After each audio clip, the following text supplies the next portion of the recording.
벌써 6주가 지났네요.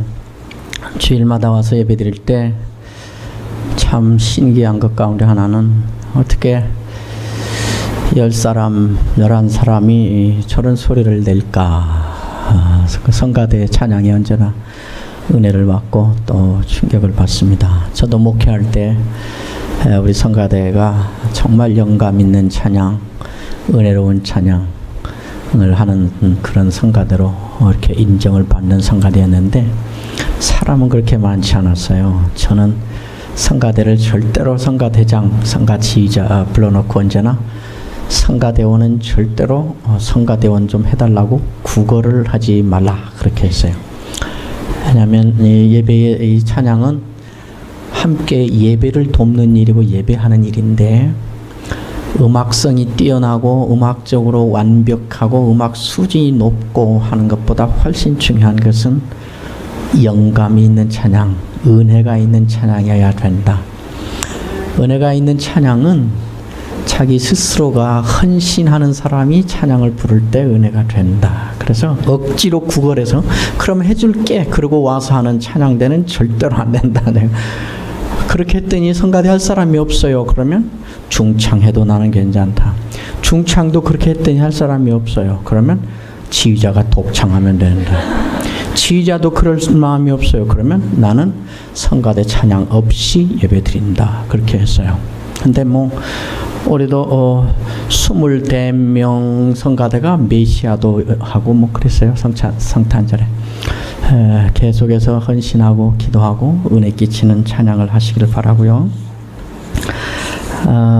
오늘 교회가 이렇게 많이 달라졌어요. 강대상도 이렇게 하고 넓어지고 성가대가 따로 독립을 하고 그만큼 교회가 지금 활력을 얻고 부흥하고 있다는 증거겠지요.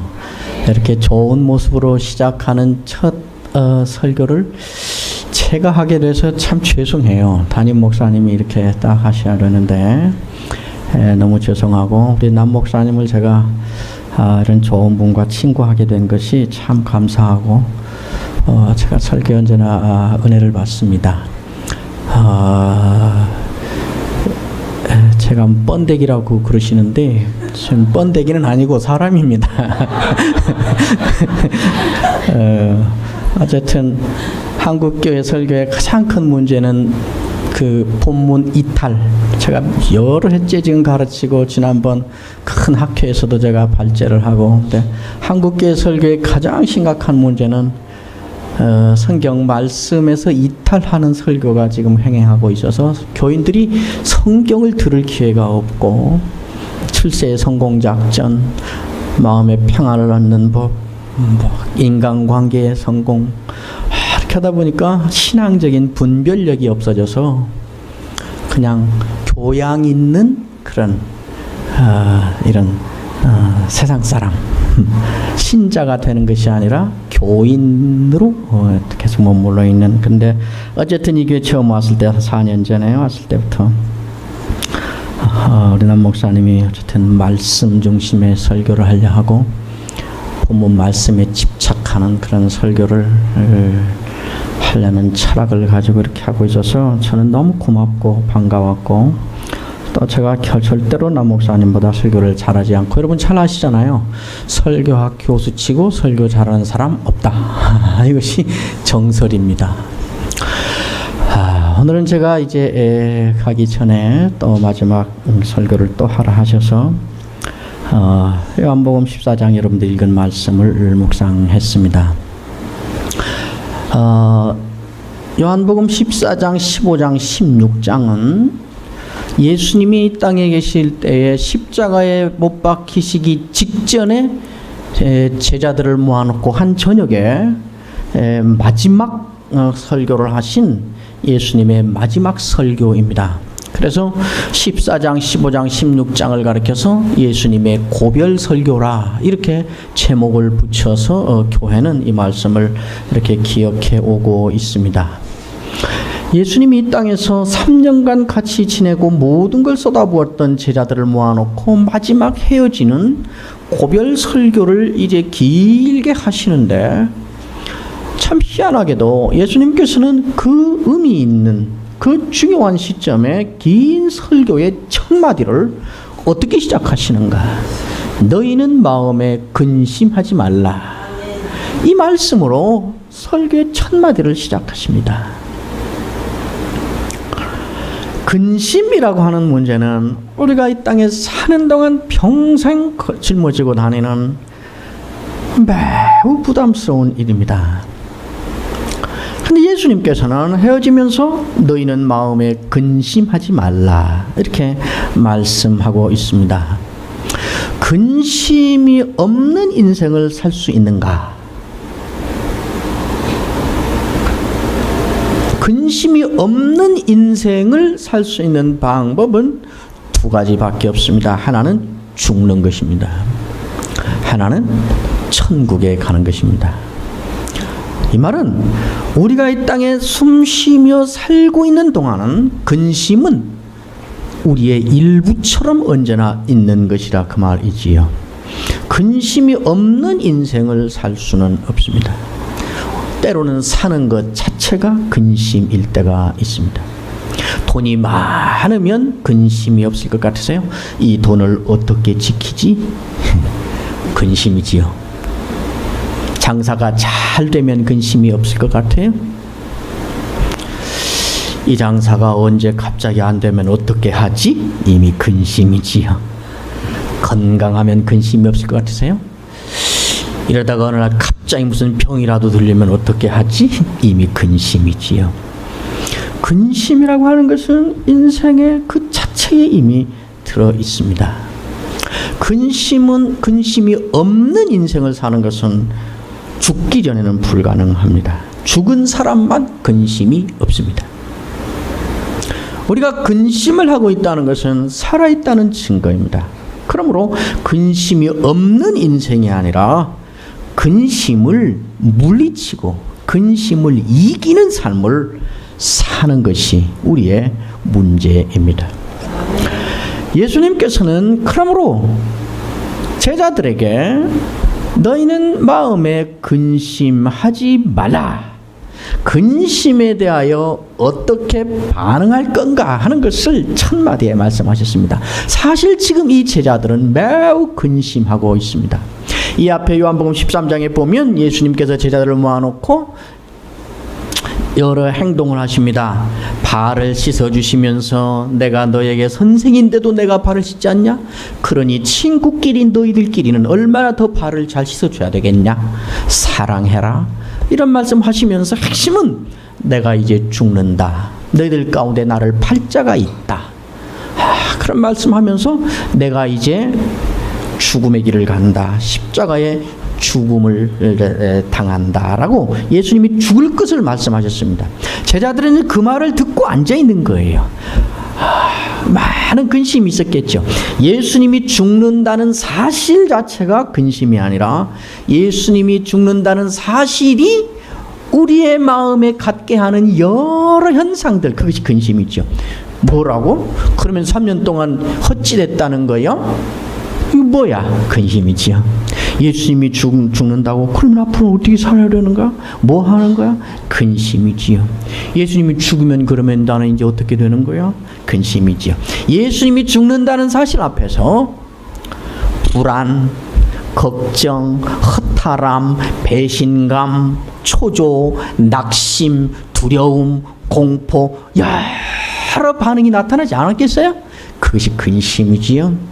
그러니까 우리도 사건은 다양하게 있지만은 그 사건으로부터 갖는 여러 자기 처지에서 불안으로, 염려로, 두려움으로, 공포로, 걱정으로, 초조로, 낙심으로 여러 현상에 근심을 갖게 되지요.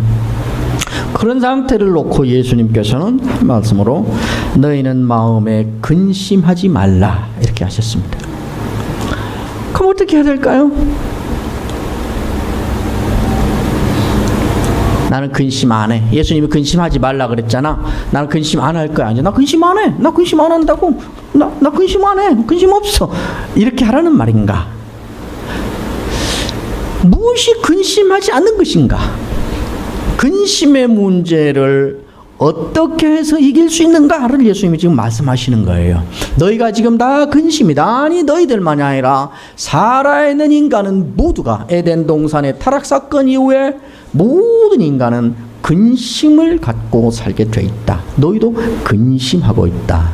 그래서 그 근심의 문제를 어떻게 다룰 건가 예수님 말씀하면서 너희는 마음에 근심하지 말라 그랬어요. 근심하지 말라는 거예요. 그 근심하지 말라는 말이 구체적으로 무슨 말이냐 이 말이지요. 근심 안 해요. 나 근심 안 하기로 결심했어요. 근심 안 하기로 작정했어요. 나 근심 안 하려고 혈서 썼어요. 근심 안 하려고 나 100일 금식 기도했어요. 근심 안 하려고 나 작정 기도했어요. 근심 안 해요. 나 근심 안 하기로 아주 맘먹었어요. 그렇게 하란 말인가? 근심하지 말라는 말이 무슨 말인가? 예수님은 그걸 말씀하기 위해서 너희는 마음에 근심하지 말라라는 말로 끝나지 않고 바로 이어서 다음 말씀을 하셨습니다. 너희는 마음에 근심하지 말라. 하나님을 믿으니 또 나를 믿으라 그랬어요.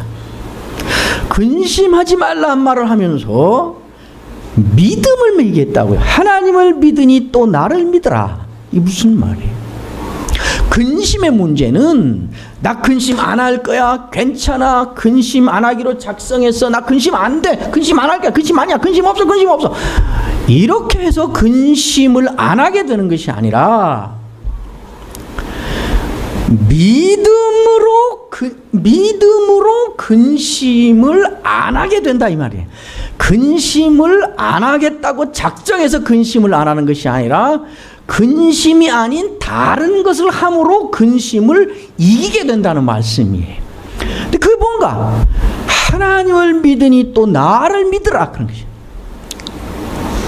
그러니까 근심을 이기기 위해서는, 근심을 극복하고 근심을 물리치기 위해서는 근심을 할 건가 말 건가 그 문제를 가지고 싸워서 이기는 문제가 아니고 근심이 아닌 하나님과 그 아들 예수 그리스도를 믿는 일을 함으로 근심을 물리치게 된다는 말이에요.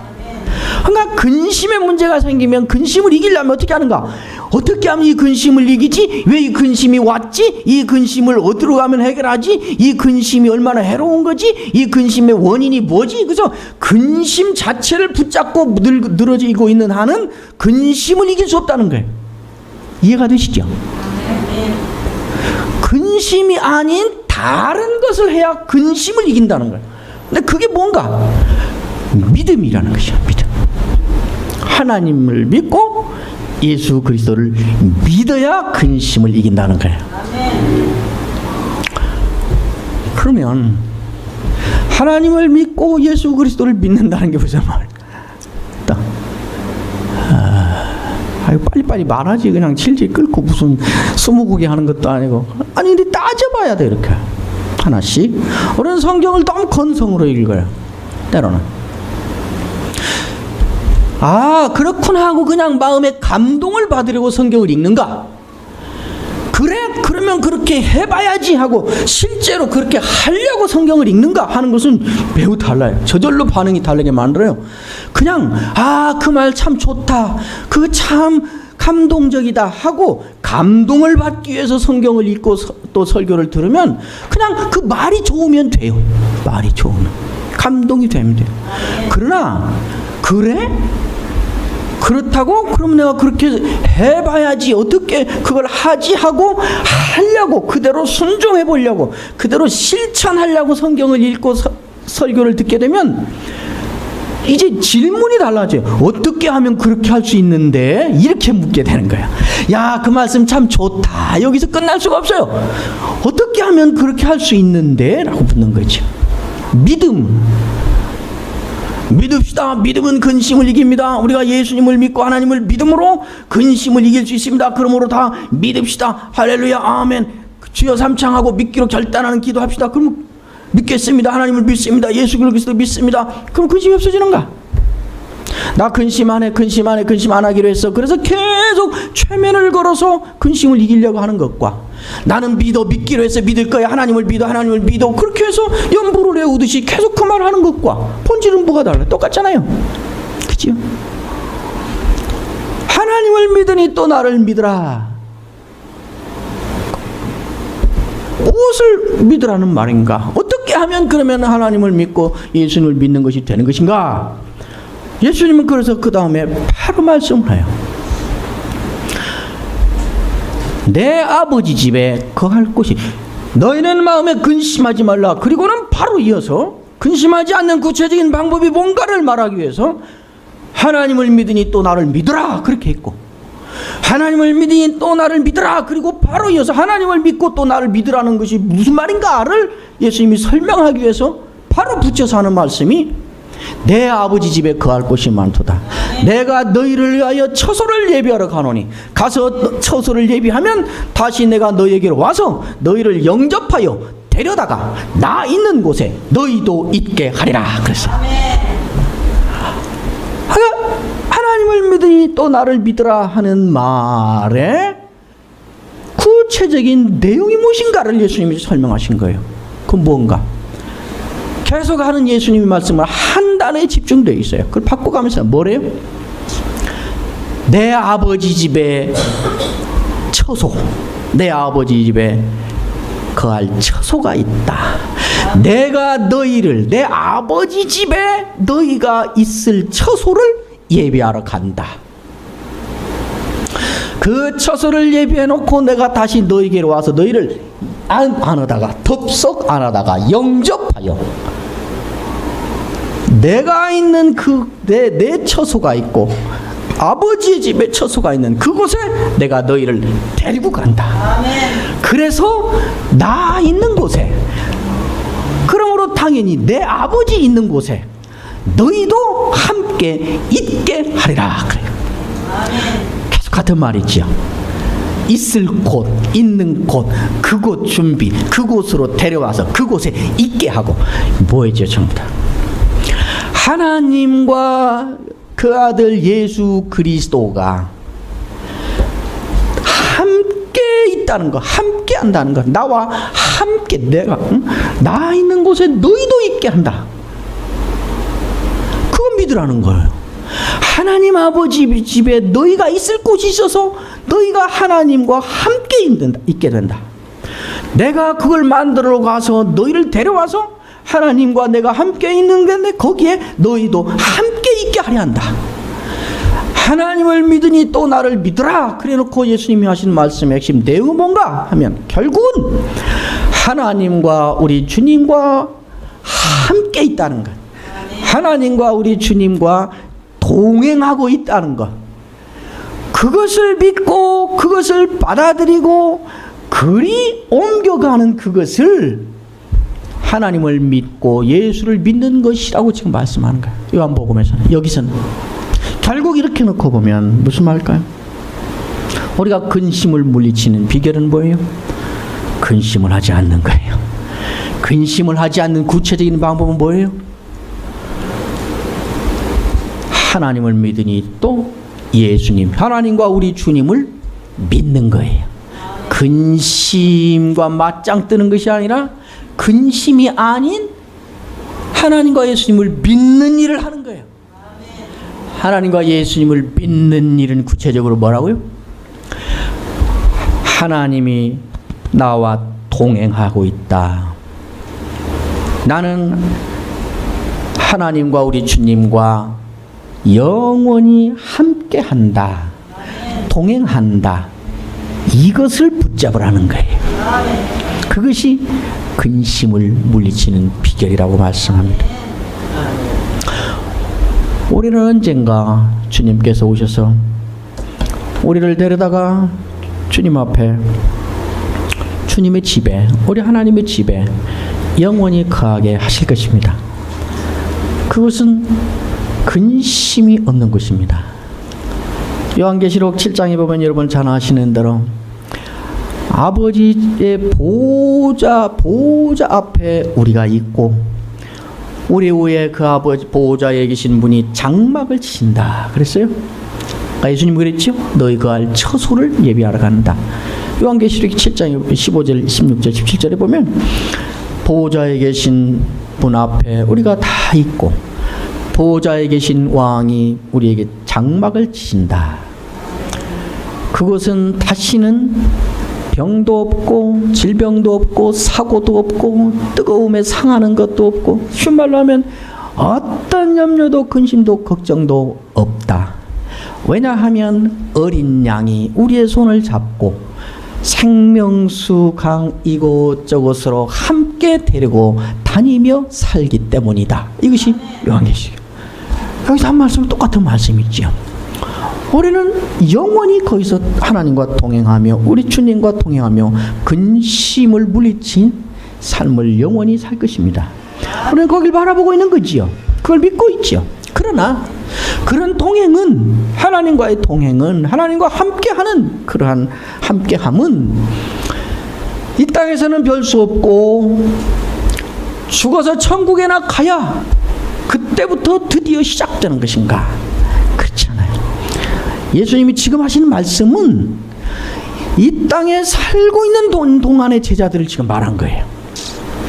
요한계시록이 말한 것처럼 지금은 별 수 없지만은 참고 견디다 보면 언젠가 영원한 나라가 오고 그의 나라가 가고 주님이 다시 오게 되면 그때부터는 근심이 없는 하나님과 동행하는 삶을 이렇게 살게 된다. 그 의미가 아니고 그것은 영원한 약속이고 지금 제자들을 놓고 긴 마지막 고별 설교의 첫 마디에 사시는 이 말씀은 그때뿐만 아니라 내가 죽은 이후에 이 땅에 사는 삶 가운데서도 하나님이 또 예수님이 너희와 우리와 함께하고 있고 동행하고 있고 그것이 우리의 근심을 물리치고 이긴다 하는 그것을 믿으라는 거예요. 근심 가운데 빠져서 우리가 해야 될 가장 중요한 일은 뭔가?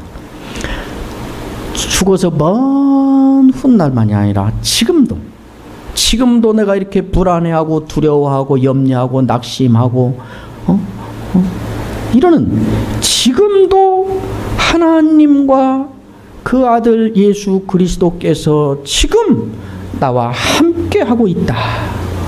영원히 함께할 뿐만 아니라 지금도 함께하고 있다. 이것을 붙잡으라는 거예요. 그것을 가르쳐서 하나님을 믿으니 또 나를 믿으라 이렇게 말씀한 거예요.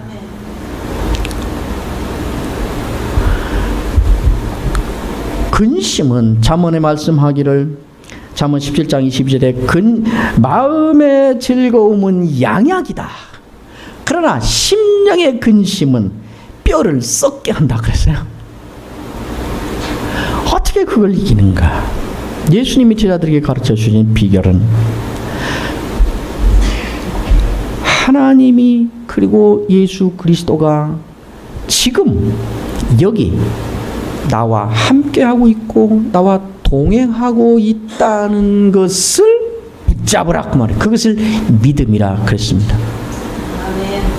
그러므로 믿음은 어떤 고정되어 있는 무엇이 있어서 그것을 내가 소유하는 것이 믿음이 아니고 이때의 믿음은 내가 동행하는 하나님을 향하는 것, 의식하는 것, 붙잡는 것, 그 행위를 믿음이라 그런 것입니다. 언제나 많은 사람들이 믿음이라는 것은 그 독립된 어떤 것으로 따로 있고 그것을 갖다가 내가 소유하는 것을 자꾸 믿음이라 그러는데 믿음은 훨씬 더 고정된 어떤 것을 소유하는 그런 소유 개념이 아니고 내가 어디를 향하여 걸어가고 어떤 행동을 하는 움직임. 믿음은 이럴 경우에는 명사가 아니라 동사예요. 구체적으로 어떤 것을 하는 것을 믿음이라 그랬단 말이죠.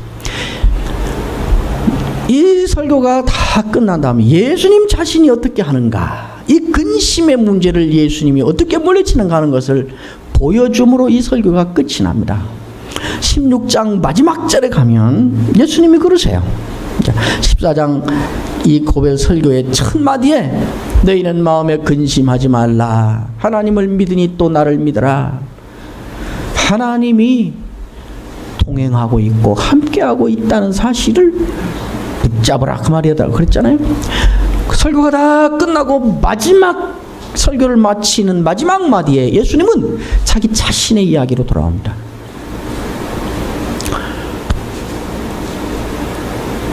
내가 지금 근심이 많아서 죽을 지경이다 그래요. 그런데 나는 그 근심을 지금 어떻게 물리치고 있는가 하는 예수님 자신의 이야기를 함으로 이 설교를 끝냅니다. 요한복음 16장 한번 보실래요? 16장 마지막 31, 32, 33절인데 이게 예수님의 그 긴 고백 설교의 마지막이에요. 마무리를 이렇게 하신 거예요. 31절 예수께서 대답하시되 이제는 너희가 믿느냐? 그랬죠? 처음에 믿음으로 시작했다 그랬죠? 근심의 문제를 말하면서 믿음으로 했다 그랬죠? 그리고는 이제 긴 설교를 마치면서 이제는 너희가 믿느냐? 그래요. 그리고 32절 예수님 자신의 얘기를 해요. 보라 너희가 다 각각 제 곳으로 흩어지고 나를 혼자 둘 때가 오나니 벌써 왔다다. 그러나 내가 혼자 있는 것이 아니라 아버지께서 나와 함께 계시느니라. 그렇죠? 예수님이 지금 이 땅에서 큰 근심에 직면했다고 말해요. 이것을 그냥 예수님 보통 근심 정도가 아니라 바로 이 33절에 보면 환난이라 그래. 환난. 세상에서 너희가 환난을 당하나 이걸 놓고 말한 거예요. 담대하라 내가 세상을 이겼노라. 그게 끝인데 내가 3년 동안 그렇게 모든 걸 쏟아서 가르치고 이끌고 돌보고 키웠던 너희들, 그러나 지금 너희가 나를 혼자 두고 다 흩어져서 도망가고 배신하고 나 혼자 남는 처지가 됐다 그 말이에요. 이 근심이죠. 그죠? 버림받고 배신당하고 외롭고 혼자 죽음의 길을 가야 되고 이제는 혼자 던져져 있고 내가 그렇다 지금 말하잖아요. 보라 너희가 다 각각 자기 곳으로 흩어지고 도망가 버리고 제 길 찾아 가버리고 3년 동안 그렇게 지낸 나를 다 버리고 혼자 두고 너희가 다 갈 때가 오는데 지금이 그때다. 내가 지금 그 처지다 그렇게 말하고 있죠. 그리고 예수님은 그러나 어떻게 혼자 되는 이 외로움, 이 근심의 문제를 예수님은 어떻게 지금 물리치고 있는가, 어떻게 이기고 있는가를 바로 이어서 말합니다. 그러나 그렇죠. 그러나 내가 혼자 있는 것이 아니라 아멘. 아버지께서 나와 함께 계시느니라. 예수님의 제자들에게 가르친 대로 예수님 지금 하고 있는 거예요. 외형으로 보면 나는 혼자야. 너희들 나를 다 배신하고 버려두고 던져두고 다 떠나가서 나는 혼자 있어. 그 혼자 있는 근심, 그 환난의 한가운데서 예수님은 지금 뭐라고 하는가? 그런데 나는 혼자가 아니거든. 나는 혼자가 아니야. 너희들이 볼 때는 혼자 같고 세상이 볼 때는 혼자 있고 외롭고 환난당한 것 같은데 사실은 나 혼자 아니거든. 그 말이야. 그럼 뭐라고 그래? 아버지께서 나와 함께 계시느니라. 아멘. 예수님은 혼자됨의 외로움에 직면, 근심에 환난에 직면했을 때 무엇을 하고 있는가? 내가 왜 혼자지? 저 새끼들 나한테 이럴 수 있어? 내가 저한테 쏟아본 게 뭔데 이럴 수? 저게 인간이야? 저런 놈을 내가 믿었단 말이야? 이걸 어떻게 해야 돼? 저것도 어떻게 갚아줘야 돼? 내가 어떻게 하면 이걸 복수할 수 있어? 거기에 사로잡혀 있지 않고 예수님은 뭐 하고 있는 거야? 다른 데로 옮겨오고 있다는 거야. 나 혼자 아니야. 나 혼자 아니야. 어째서? 아버지와 함께 있거든. 아버지가 나와 함께 있거든. 일이 왔다는 거예요. 이거를 가리켜 예수님은 믿음이라고 한 것입니다. 마지막에 뭐라? 내가 왜 이 말 하는 줄 아냐? 이건 참 어색하고 예수님답지 않아요. 참 쪽팔려요. 십자가를 지기 위해서 그 길을 가려고 이제 문 밖에 나서기 직전인데, 체포되기 직전인데 이 긴 말을 했으면 이제 메시아로서 좀 장엄한 말, 자랑스러운 말, 나는 죽지만 그러나 살아난다, 걱정 말은 마, 내가 세상 이겨 하고 막 무슨 힘이 되고 자랑스럽고 영광이 될 위엄이 넘치는 그런 말을 하고 설교를 딱 끝내야 예수님답지. 나 죽겠어야. 나 혼자여야. 진짜 버리고 나 버림받았어요. 그런데 사실은 나 혼자 아니야. 아멘. 아버지가 나 함께 계셔. 예수님의 어떻게 보면 마지막 수치스러운 자기, 응?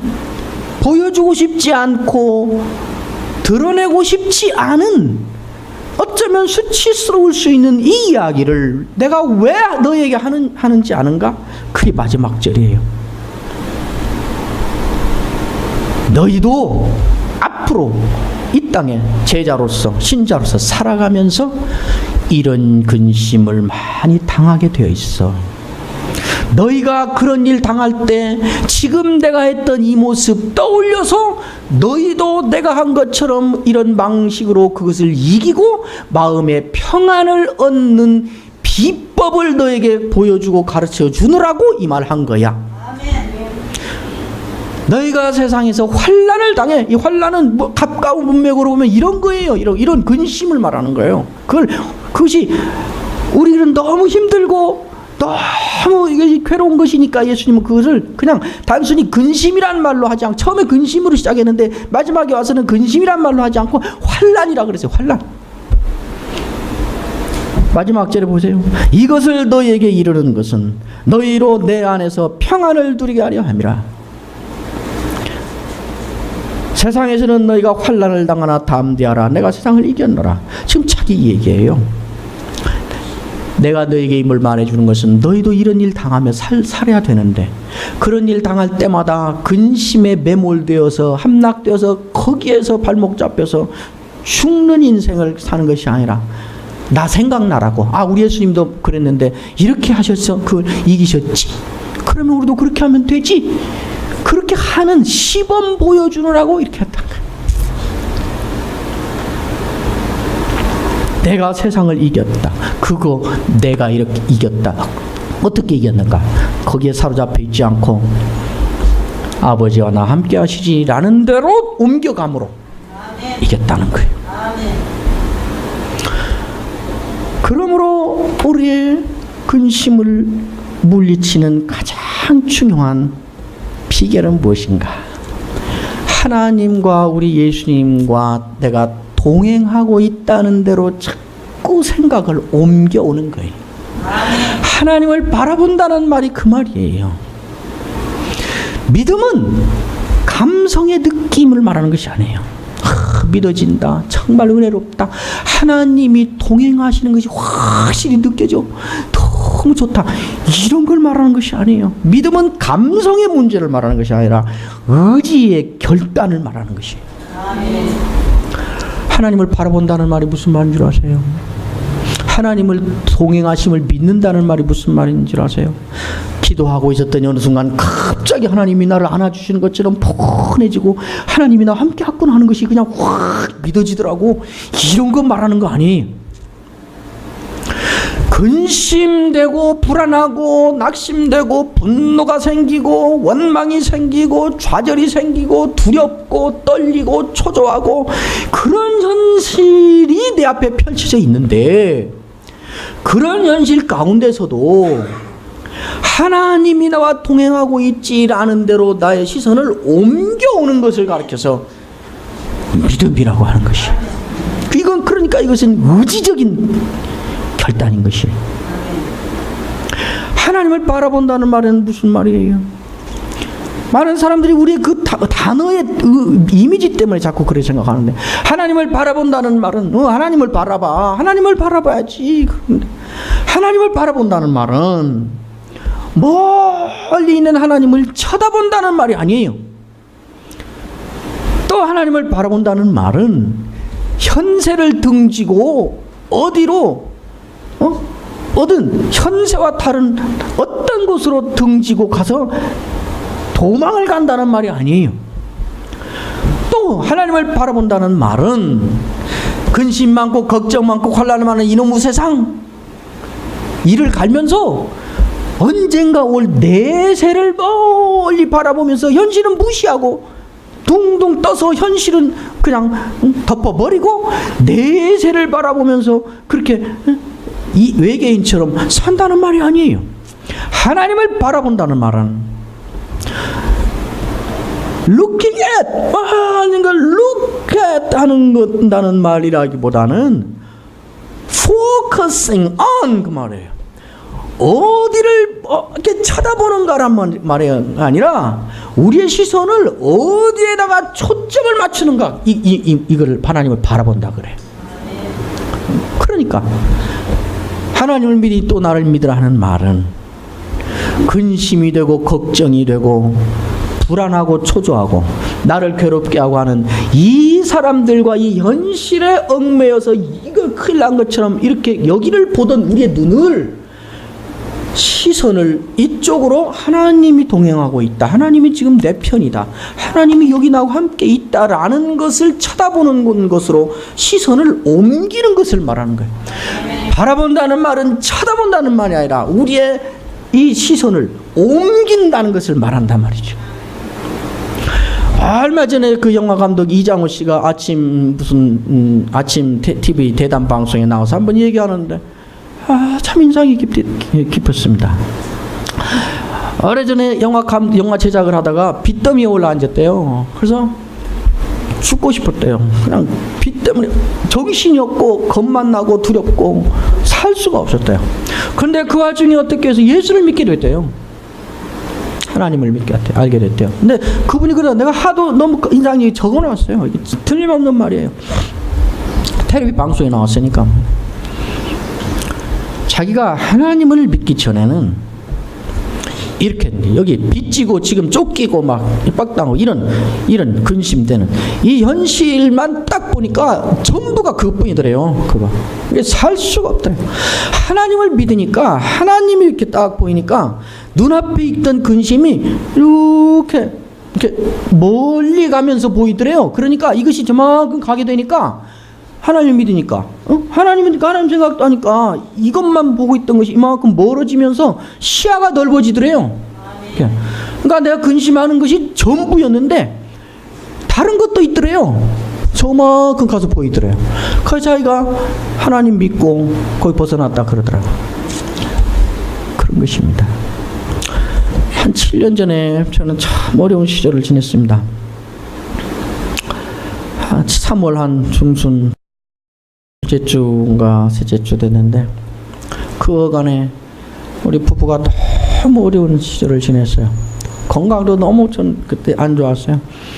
교수를 하면서 학교 가서 이틀 강의하고 교회 와서는 담임 목회 또 하고 하니까 교수 한다고 목회 소홀히 한다는 말을 들으면 안 되니까 더 열심히 하고, 목회한다고 교수 준비도 않고 설렁설렁 한다는 말 들으면 안 되니까 거기도 둘을 완벽히 하려니까 거기다가 뭐 교회 일 전부 해야죠. 새벽 기도하죠. 1부 예배 설교, 2부 예배 설교, 구역장 공부, 새신자 면담, 그리고 나서 점심 먹을 시간도 없이 2시 반 되면 오후 예배, 교회 무슨 행사, 한국계 행사가 오죽만해요. 저 둘 다 떡다운이 돼서 죽을 고비 이렇게 넘겼죠. 제 아내는 다른 데로 휴양 가고 저는 혼자 있고, 애들은 우리 3남매가 다 내가 잠 들었는가 안 들었는가, 아빠가 제대로 잠에 들었는가 지키게 되고 잠에 드는 거 확인하고 자기들 자러 가고 뭐 그랬어요. 너무 그때 어떤 문제로 근심이 되고 고통이 되고 그런 문제가 있었어요. 그래서 그렇게 이제 그런 문제가 생기기 전부터도 몇 년 전부터 그런 이제 정말 탈진을 겪어서 둘 다 죽을 고비를 넘겼는데, 그렇게 되니까 온갖 증상이 나타나더라고요. 내가 그랬어요. 두통에 어떤 종류가 있는가 궁금한 사람은 나한테 하라고. 머리 아픈 것이요, 종류가 다양해요. 어떤 날 머리가 하늘로 막 빠져 올라가는 것처럼 아프고, 어느 때는 머리가 땅에 이거 들어가는 것처럼 아프고, 어느 때는 이쪽이 그다음에 그 흉통에 이 가슴 아픈 것에 어떤 종류가 있고 어떤 식으로 아픈가가 궁금하면 나한테 와라. 내가 그래서 여기서 시작했는데 쫙 하고는 전기가 가듯이 여기서 시작한 것도 그냥 잠깐 사이에 이쪽 옆구리로 이렇게 통과해서 가요. 뭐 별게 다 있어요. 근데 이렇게 살아났으니 감사하죠. 그때 이제 또 증상 가운데는 제 여기 뼈, 여기 이 뼈와 이 뼈 사이에 가슴, 여기에 언제나 고통이 있어요. 이 콩알만한 게 박혀 있다는 느낌이 들어요. 거기가 아파요. 언제나 춤을 해야 돼요. 금요기도에 인도하면서도 이렇게 해야 되고, 어느 때는 너무 심하면 금요기도 하다가 각자 기도하라고 개인 기도 시켜놓고 문 앞에 있는 그 우리 빌딩 그 옆에 있는 화장실 변기에 가서 한참 앉았다가 이게 다 이제 주물러서 좀 가라앉으면 이제 다시 와서 기도에 인도하고 그랬어요. 이게 언제나 있었어요. 광활만은. 3월 둘째 주에 학교 생활관에서 제가 잠을 자고 아침에 있는데 이제 채플 새벽 기도 종이 울려요. 그래서 아이고 안 가려고 가서 하루 기도한다고 뭐 변수가 생기냐? 한우 안 난다고 무슨 뭐 지옥 가냐? 그리고 잠이나 좀 더 자고 몸이나 추스리자. 그리고 잘 나오는데 총이 자꾸 쳐요. 그래서 아이고 하나님 기도하라 그런가 보다. 그리고 이제 생활관에서 채플 4층으로 가는 길인데 하나님 오늘은 정말 기도에 깊은 대로 저를 인도해 주십시오. 정말 깊은 기도를 한번 하게 해 주십시오. 그 연불처럼 그거 자꾸 외우면서 가서 기도를 했어요. 설교 끝나고. 지금도 생생해요. 그때 우리 학교에 있는 구약 교수님, 그 교수님이 빌립보서를 가지고 간단 설교하더라고요. 끝나고 기도를 했어요. 그때 한 2주, 3주 동안 너무 우리를 괴롭게 하고 걱정시키고 마음에 고통을 주는 그런 문제를 가지고 그 현실을 놓고 기도했어요. 한참 기도하는데 하나님을 바라봐야지. 하나님을 바라봐라. 그런 생각이 들어요. 가서 기도하는데 하나님을 바라본다는 것이 뭔가? 라는데 퍼뜩 생각이 들어요. 지금 제가 한 말이 그때 깨달은 말이에요. 하나님을 바라본다는 것은 하나님을 멀리 다 두고 거기서 무슨 경치를 보듯이 이렇게 쳐다본다는 말이 아니다. 하나님을 바라본다는 말은 내 현실이 이렇게 망가지고 이렇게 고통스럽고 이렇게 절망스럽고 이렇게 힘들고 그런 현실이지만 이런 현실 가운데서도 하나님이 내 편이시고 하나님이 나와 함께 계시고 하나님이 지금 여기 저기가 아니라 지금 이런 현실인 속에서 지금 여기 하나님이 계신다 라는 것을 생각하고 그 사람 왜 이러지? 일이 왜 이렇게 꼬이지? 일이 왜 이렇게 풀리지? 왜 이렇게 하는 거지? 이거 여기 계속 그것만 바라보던 내 눈을 이제 옮겨서 나하고 함께 계신 하나님, 내 편이신 하나님, 그 하나님에게로 내 시선을 이렇게 옮겨놓는 것이 하나님을 바라보는 것이다 라는 생각이 번뜩 드는 거예요. 너무 은혜가 되는 거예요. 하나님 알았습니다. 하나님 이런 상황에서도 내 편이시고 나와 함께 계시고 이것이 끝나면 그때 나와 함께 계시는 것이 아니라 이런 상황에서도 지금 하나님은 여기 계시고 그런데 나는 하나님은 여기 이제 없는 것처럼 이것만 보고 여기만 쳐다보고 여기에 집중하고 그랬는데 알았습니다. 내가 이제 다시 시선을 옮겨서 이런 상황에서도 지금 여기 이 상황에 계시는 내 편이신 여기 계시는 하나님에게로 내 시선을 옮깁니다. 이제 옮깁니다. 내 시선이 이렇게 옮겨지는 것이 느껴져요. 그러니까 얼마나 감사한지요. 펑펑 울면서 너무 감사하다고 갑자기 기도하는데 희한하죠. 이런 말을 해도 되는지 안 되는지 모르겠는데 하여튼 뭐 주관적인 거니까 그렇게 너무 감사해서 시선을 이렇게 옮기는 것이 느껴져요. 그러니까 그렇게 고통스럽고 염려고 걱정이고 우리 부부가 막 금식하고 그랬던 그 현실이 없는 것 같아요. 그냥 내가 온 세상이 달라진 것 같아요. 이쪽으로 옮기니까. 너무 감사해서 울면서 하나님께 감사하다고 하고 있는데 신기하지요. 어느 순간에 여기에 박혀있던 그 콩알만한 그것이 이것도 그냥 순전히 느낌이에요. 무슨 뭘 봐거나 무슨 뭐 보거나 뭘 그랬다는 게 아니고 그냥 감사해서 감사하다고 울고 있는데 여기도 콩알만한 것이 이렇게 쑥 나가는 것이 느껴져요. 그렇게 이게 느낌이지 느껴져.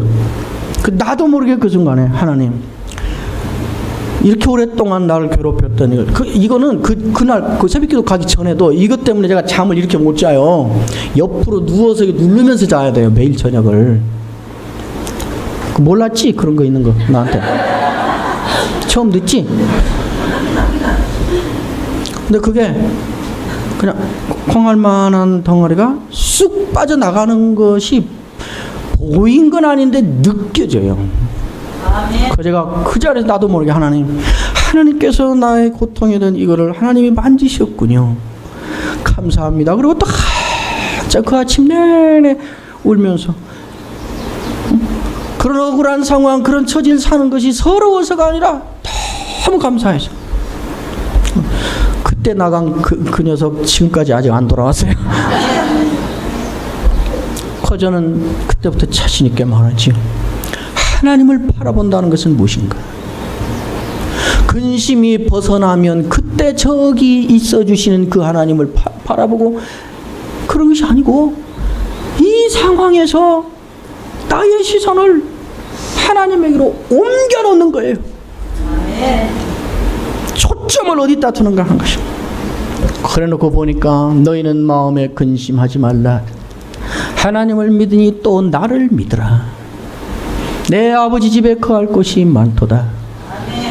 내가 너희를 위하여 처소를 예비하러 가노니 내가 가서 처소를 예비하면 너희에게로 와서 너희를 영접하여 데려다가 나 있는 곳에 너희도 함께 있게 하리라. 하나님이 나와 동행하고 있고 주님이 나와 함께하고 있다는 것을 붙잡으라는 것이에요. 그것을 선언하고 주장하고 누리고 고집하라는 거예요. 괴롭게 하는 근심에 사로잡혀서 근심과 맞짱 뜨느라고 인생 허비하고 뼈는 그동안에 썩어 들어가게 하지 말고 이것도 있지만 그러나 하나님은 여전히 내 편이시지. 하나님은 이런 상황 속에서도 여전히 여기 나와 함께 계시지 하는 것을 주장하라는 거예요.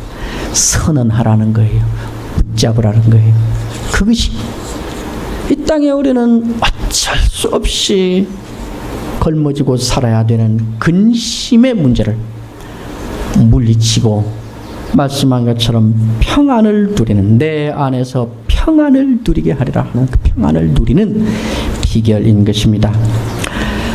설교를 짧게 하려고 기도도 하고 결심도 하고 작정했지만 성령께서는 저의 설교를 짧게 하게 해주시라는 기도는 지금 10수년 설교하는 동안 한 번도 응답을 해주신 적이 없어서 주의 뜻인 줄 알고 그냥 길게 해버렸습니다. 어쨌든 근심을 물리치는 하나님과의 동행을 누리고 선언하며 사는 복을 누리는 여러분이 되시기를 주의 이름으로 축원합니다.